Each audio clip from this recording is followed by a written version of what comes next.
One thing I can always count on my kids to eat are nuggets, tenders, anything like that. However, I don't want my kids always eating vegan processed nuggets. Even once a week, I don't want that. So I have started making these herb-crusted vegan chicken tenders. They are made with tofu, super easy, hit the spot every single time. Let me show you how to make them. I'm starting with a block of extra firm tofu that I am going to put inside of my tofu press to get all of the water pressed out, and then set that off to the side. While I'm waiting for that to press, I'm going to make a vegan buttermilk by combining non-dairy milk and apple cider vinegar, and then also set that to the side and let it sit for about 10 minutes. While we're waiting on those two things to finish, let's talk about each one separately. As far as your tofu goes, to get the best meaty texture, you're going to want to place the entire package into your freezer, let it freeze, then thaw, then proceed with the recipe.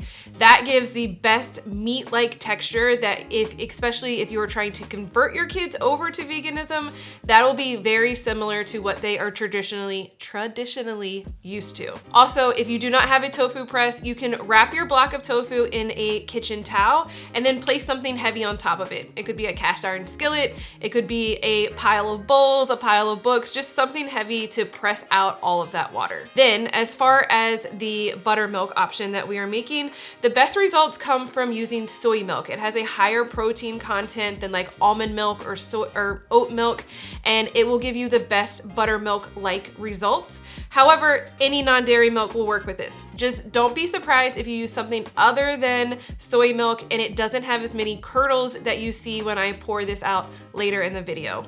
It still works, it's still delicious, just won't be so curdled. So once your tofu is pressed, you're going to take it out of the press, and you can see all of the water that we've gotten out that would affect the texture and flavor of our tofu. Now, to make a tender-like shape, we are going to cut our block of tofu in half lengthwise and then cut into 3 pieces on each side. You could totally leave this alone here and move on, or you can round the edges for a bit more of a tender type of shape. You could also cut this into triangles. You can bring out little cookie cutters and try that. Honestly, whatever shape you want, it will work.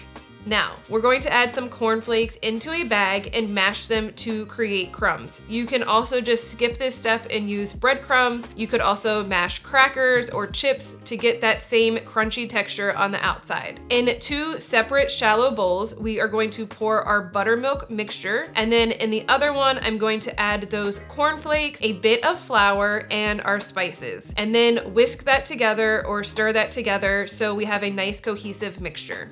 Now, with each piece of tofu, you are going to dip into the buttermilk mixture and then into the breading mixture, pressing gently to make sure all of your cornflakes and seasonings adhere to the tofu. Then place each one of those onto the parchment-lined baking sheet and repeat until you have no more tofu pieces remaining, and then bake. Voila! These are crispy, they are full of flavor, and they are great for all ages. And yes, those little bits that we cut off did get used up too, so don't waste those, just toss them in each of the mixtures and cook those as well. Let's talk about allergens, because I always want to make sure that everyone can make our recipes. So for the tofu, obviously that's made with soy. You can use a chickpea tofu or a pumfu, which is pumpkin seed tofu. You could also just completely skip all that together and make this with bits of cauliflower. So like make a cauliflower floret. Dip that in each of the mixtures and cook in the same type of manner. Depending on how big your cauliflower is, it may take a little bit longer to cook all the way through. Also, when we're typically making something like this with cauliflower, we blanch the cauliflower for a few minutes in boiling water first and then make this recipe. As for the flour, you want to use something like chickpea flour, almond flour, or a gluten-free 1-to-1 mixture. And then as far as the breadcrumbs, I know cornflakes traditionally also have flour inside of those, so you don't want to use that. You could use a gluten-free cereal type of thing like cornflakes. You could also just use gluten-free breadcrumbs. That works perfectly fine. I know Kikkoman makes a gluten-free panko breadcrumb. They would work perfectly inside of this recipe. As far as meal prepping this is great for 5 to 7 days inside of your fridge. To get the crispy texture back, you can either put them in an air fryer or the oven. Just cook long enough till they get a little bit crispy, and they are perfect just like that. You can also double this recipe if you need more. This recipe calls for 2 blocks, which gives you about 12 tenders or 12 pieces. Obviously, if you're cutting them into more nugget size, so they're smaller, you would have more, but just keep that in mind. That's about how much you have. So if you need more, just use more tofu. Also, this recipe is completely freezable, so you wanna let them cool and then store inside of a freezer safe container or bag. I like to leave them on the baking sheet to freeze first. That way they don't get stuck together when you are freezing them. Even after they are cooled, they can still get stuck together. So I like to freeze them first, then put them in a bag or container, and that works perfectly just to pull them out one by one. I really hope you loved this video and found it helpful. I've linked the full recipe, including ingredient amounts, in the description box below, or you can also go to my website, makeitdairyfree.com, and search chicken tenders, and it will come right up for you.